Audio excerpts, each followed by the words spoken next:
What's up, guys? D-Rock1992 here. For this next video, and for my next movie review, I'm going to be reviewing a movie I saw last Saturday in theaters. It was one of my most anticipated films of this year, 2015. Probably in my top 5 at least. And that would be the new James Bond film, Spectre. Didn't get to see it opening weekend because I was very busy, but the second weekend it was in theaters, which was last week, I did get to see it. And without further ado, I'll tell you what I thought about the movie, thought about the characters in the movie, all the stuff I found interesting about the film. So, this movie takes place after Skyfall. Skyfall, if you remember, came out in 2012, and it was a big hit. A lot of people loved Skyfall, myself included. In fact, it's my second favorite Bond movie of all time. Only, of course, GoldenEye is my number one. But Spectre does take place after Skyfall, and in it, James Bond has got to try to unlock some key events in his past. I mean, he's got to try to basically uncover some events from his past and uncover a connection between him and this guy named Franz Oberholzer, who is played by Christoph Waltz. Christoph Waltz, for those of you who don't know, two-time Academy Award winner for Django Unchained and Inglourious Basterds, two Quentin Tarantino movies. And great actor, definitely.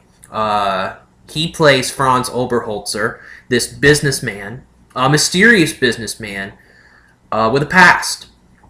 And he has a past that correlates directly with James Bond's past. It's connected. So Bond has to try to uncover the past and what his relationship to Oberholzer is. And also, meanwhile, kind of a secondary story, MI6 itself as an organization is going through some troubles because they are in danger of losing their 00 agent agent program. Obviously, the program that Bond is in. They're in danger of losing that because they'd be merging with MI5 and basically doing away with the 00 agent status by doing this. They're going to create this security program by this massive security program by combining MI5 together and MI6. So they're going to be doing that. And so those are the two major stories. I'm not going to get too much into spoiler territory for those of you who haven't seen the movie yet. But yeah, those are the two big stories that are going on. And I will say this about the characters, though, in my own opinion. First of all, let's start off with Daniel Craig. Daniel Craig's good. Daniel Craig as James Bond in this movie. It's just another good performance by him. As some of you have probably watched, in past videos I have said that Daniel Craig's not my favorite Bond. In fact, I think he's one of the lower-ranked Bonds on my list. There are other Bonds that are better than Daniel Craig, but that doesn't mean I hate Daniel Craig. I think Daniel Craig makes a very good Bond. He makes a solid James Bond for sure. And he was back at it in this movie. He was just once again, there were a lot of critics in this movie that said he was bored with Spectre. But I don't agree with that at all because he just he looked to be about the same as he was in other Bond movies, Casino Royale, Quantum of Solace, and Skyfall. He was about the same as he always is. He plays James Bond differently than the other Bonds. All the James Bond actors have played Bond differently in their own style and all that sort of thing.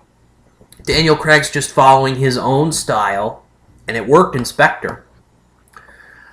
Christoph Waltz.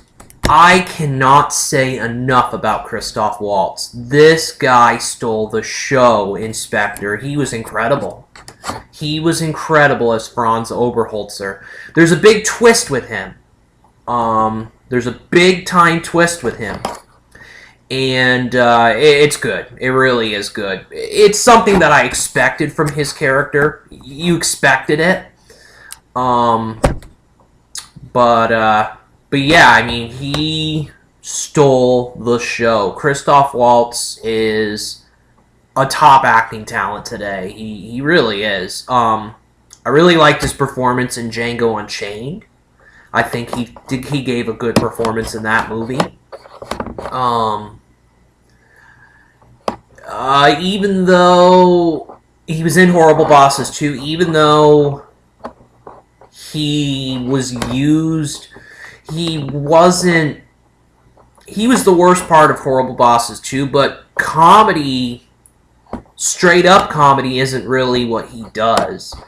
Isn't really what Christoph Waltz does, acting anyway. So, but yeah, he's a top acting talent around, and he was very good in this movie. He was the star of Spectre, the star of the show.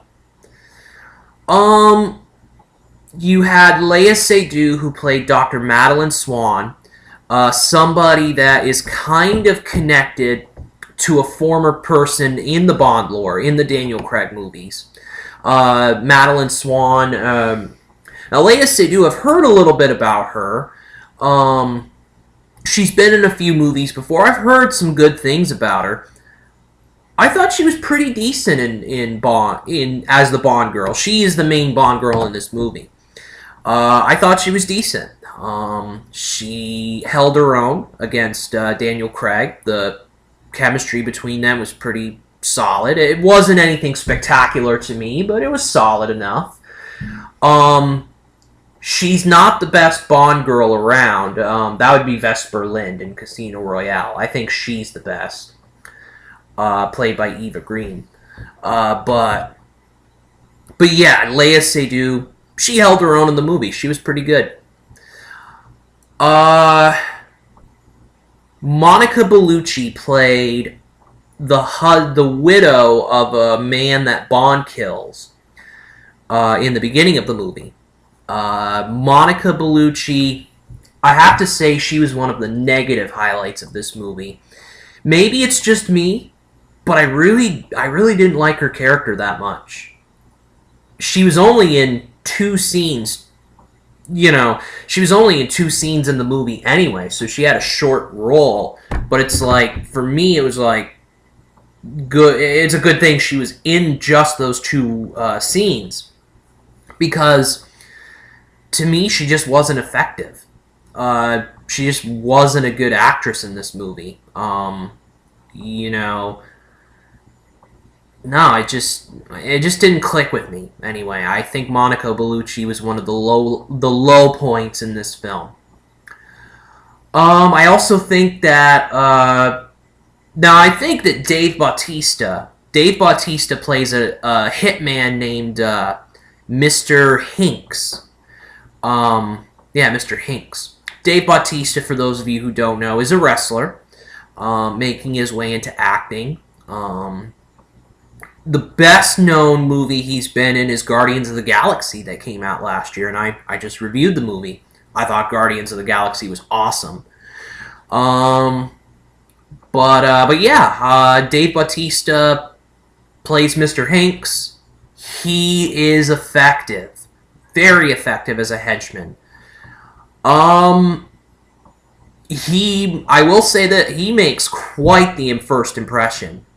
Watch the movie if you haven't seen it yet. I mean, he makes quite the impression. It is like, whoa. he's here. He made his appearance in the film. He made himself known in the film with that first appearance. The one thing I will complain about is that he wasn't used very often. He was only in a handful of scenes. I didn't like them, I didn't like them eliminating his character early on in the movie, towards the middle of the film anyway. I didn't like how they did that. I think there could have been more good scenes between Bond and Mr. Hanks. I really do. I think he was underused in that aspect. But I think he was an effective Bond villain. Bond henchman. Do I think he's as effective as Jaws or Oddjob? No. Jaws and Oddjob were used more. Jaws was in 2 Bond movies. Oddjob was in Goldfinger, was in pretty much the whole movie. Pretty much the whole movie. In some scenes and all that. But yeah, Mr. Jinx, only a handful of scenes. It was kind of disappointing to see him go, to see him exit the movie early. Too early. And so that was kind of a disappointment to me. Some of the secondary characters, M, played by Ralph Fiennes, he does a really good job in the film. I think he's very effective in his role. Ben Whishaw plays Q. I think he's a pretty good Q. I think he makes a good Q anyway, and I think he's going to be around for a while. I think, because Ben Wishaw's a pretty young actor. I think you'll see him be the next Desmond can't pronounce the last. Desmond Llewellyn? I can't pronounce that last name, but Desmond Llewellyn, for Desmond L, I'll call him, for those of you who don't know, was Q for 17 James Bond films, I believe. 17. And he was just so effective. There were some Bond movies that he was in only one scene in, but I mean, the back and forth between him and Bond is just incredible. I mean, it really is good. It really is good. But yeah, I think Ben Whishaw will be the next Q. I think Miss Moneypenny, played by Naomi Harris, I think that she was sort of underused. As opposed to Skyfall, I think she was underused. And that was unfortunate, but she was kind of a secondary character anyway. I think, and then there was another guy in the movie. Andrew Scott plays C. This guy that's referred to as C, who is a guy who's a British government official. He plays a major part in the film, and I will say that he does a good job. He does a pretty good job. There were some good scenes in the movie. There were some great scenes in the film. There's a train battle between Bond and Mr. Hanks that's a good Bond scene, and it harkens back to The Spy Who Loved Me. Great train scene in that movie. From Russia with Love, great train scene in that film. Just GoldenEye, another great train scene. But yeah, I mean, very good train scene in the movie. It is quite good. There's another one where Bond and Mr. Hanks are chasing each other in, I believe it was Rome, if I'm not mistaken, in the Rome streets. That was a great scene. The opening scene where Bond is in Mexico City. That's a very good scene. So there are definitely some good action scenes in the movie. It's just like a typical Bond movie. It follows the 007 formula, and it works. Definitely. One of the big things I was surprised about with this film was that it only received a 63% on Rotten Tomatoes. I mean, and a lot of critics said that the story wasn't that great, and there were people that said that it relied too much on Bond formula. I take exception to that. I mean, it's reliant on James Bond formula. Every Bond movie relies on James Bond formula. Every single film does it. And look what happens. I mean, there's 24 Bond movies in the Eon series because they rely on James Bond formula. You can't rely too much on James Bond formula. Everybody likes it. Everybody likes Bond formula. I mean, it's been a hallmark of James Bond. You know, the cars, the beautiful women, the henchmen, the villains. They're all hallmarks of James Bond, and they are what make James Bond so unique. And so too much James Bond formula, I disagree with that.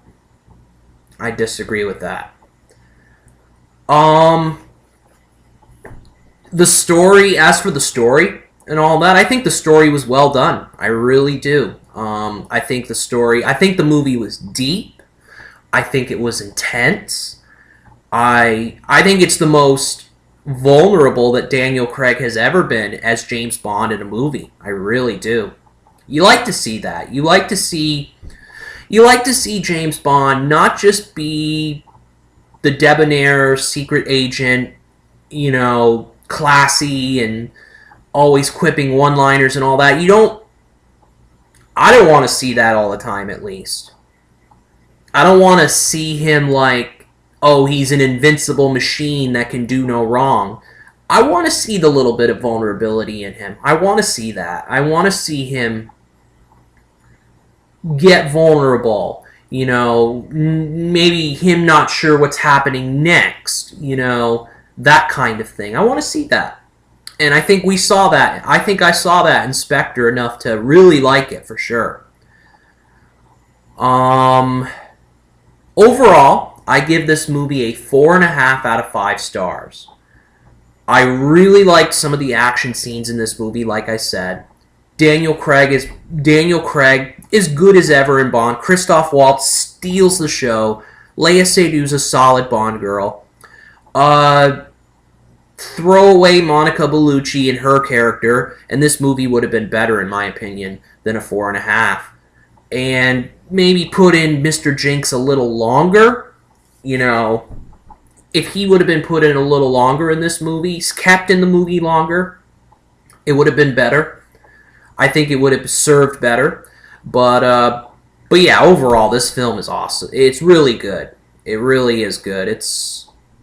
I can't recommend it enough. I think it's I don't think it's as good as Skyfall. Not quite as good as Skyfall. Not quite. But it's still a very good Bond movie. It still is.